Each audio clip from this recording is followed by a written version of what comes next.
వార్డులో, సెకండ్ వార్డులో, ముస్లిం బజార్‌ల అంతకుముందుకు మనం కొన్ని అభివృద్ధి పనులు చేసినాం.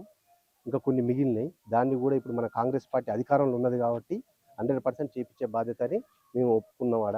ఇంకోటి ఎమ్మెల్యేగా యశ్వంత్ రెడ్డి గారు గూడా వచ్చి హామీ ఇచ్చారు. ఏమున్నా అధికార పార్టీ కాంగ్రెస్ పార్టీ ఉన్నది కాబట్టి ప్రతి ఒక్కటి చేపిచ్చే బాధ్యత నాదని హామీ ఇచ్చిపోయారు.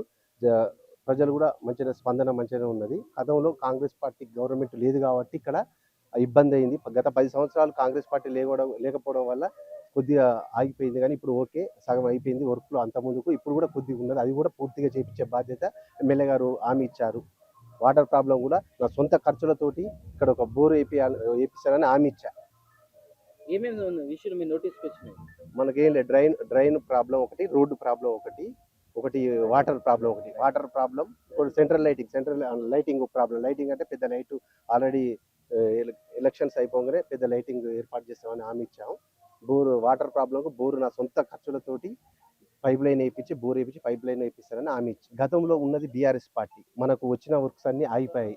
అయినా కానీ మనం అభివృద్ధి చేశాం సగం. మనకొచ్చిన అందుబాటులో మన మున్సిపల్ ఫండ్ నుంచి వచ్చిన దానికి చేసినాం గానీ మున్సి అధికార పార్టీ నుంచి, బీఆర్ఎస్ పార్టీ నుంచి మనకొచ్చిన ఫండ్స్ అన్నీ ఆపేశారు. అప్పుడు గత ప్రభుత్వంలో దయాకర్ రావు ఉన్నాడు కాబట్టి మనకు సెకండ్ వార్డ్ కాంగ్రెస్ కంచుకోట అనే ఉద్దేశంతోటి సగం ఫండ్స్ ఈ వార్డుకొచ్చిన ఫండ్స్ అన్నీ వేరే వార్డుకు ఆహ్, కేటాయించారు. అందు గురించి కొద్దిగా చేశాం. అప్పుడు కూడా చేశాం. ఇది సెకండ్ వార్డ్ అనేది కొత్తగా ఒక పాత బజారు అది ఉంటేనో వేరే ఉండు. ఇది కొత్త బజారు కాబట్టి ఇప్పుడు కొత్త ఇల్లులు అయితాన్నాయి. పెద్దగా సెకండ్ వార్డ్ రోజు రోజు అభివృద్ధి చెందుతాంది. పెరిగిపోతాన్నాయి. అందు గురించి మనం చేసేంత చేశాం. ఇంకా కొద్దిగా ఉన్నది. అది కూడా ఇప్పుడు అధికార పార్టీ కాంగ్రెస్ పార్టీ కాబట్టి కాంగ్రెస్ పార్టీని గెలిపించుకుంటే 100% ఈ చేసే హామీ ఇచ్చని ఎమ్మెల్యే గారు చెప్పారు. ఆ 16 వార్డులలో ప్రచార కార్యక్రమంలో మేము తిరిగి చూసినాం. కొన్ని వార్డులలో అన్నిట్లో ప్రజలు బ్రహ్మరథం పడుతున్నారు. కాంగ్రెస్ పార్టీకి కానీ, కాంగ్రెస్ రేవంత్ రెడ్డి గారి నాయకత్వంలో కాంగ్రెస్ ప్రభుత్వం చేస్తున్నటువంటి సంక్షేమ కార్యక్రమాలు ప్రజలకు ఎంతో చేరువైనాయి.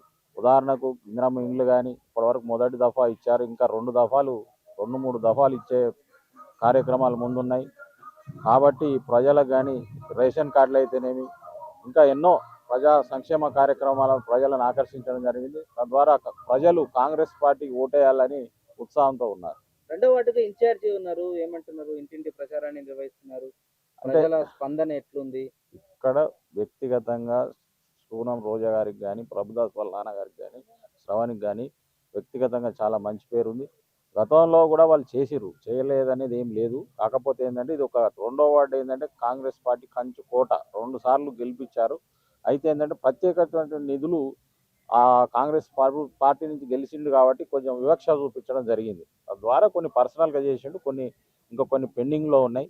ఇప్పుడు ఈ ముస్లిం బజార్కి సంబంధించింది అయితే ఒక 5 లక్షల రూపాయల ఫండ్ తోటి ఒక పైప్ లైన్ కానీ, ఒకటి వాటర్ది కానీ పెట్టాడు. కానీ ఇంకా అవి అసంపూర్తిగా ఉన్నాయి కాబట్టి వాళ్ళు ఈ సమస్యలు ఉన్నాయని చెప్పడం జరిగింది. ప్రభుత్వం ఇప్పుడు మనది ఉంది, ఎమ్మెల్యే గారు ప్రత్యేకంగా వచ్చి వాటిని వితిన్ 6 నెలల లోపే మౌలిక సదుపాయాలు ఏదైతే వాళ్ళు చేశారో వాటిని సత్వర నిర్ణయంగా పూర్తి చేస్తామని ఎమ్మెల్యే గారు చెప్పడం జరిగింది. మేము కూడా ప్రత్యేకమైన ఇన్ఛార్జిగా ఉన్నా కాబట్టి ఏదో ఎలక్షన్ అయిపోయిందన్నట్టు కాకుండా రేపు గెలిపించిన తర్వాత కూడా ఇన్ఛార్జిగా ఉండి ఎమ్మెల్యే గారి సహకారంతో 6 నెలల లోపే పూర్తి చేసే బాధ్యతను కూడా తీసుకుంటాం.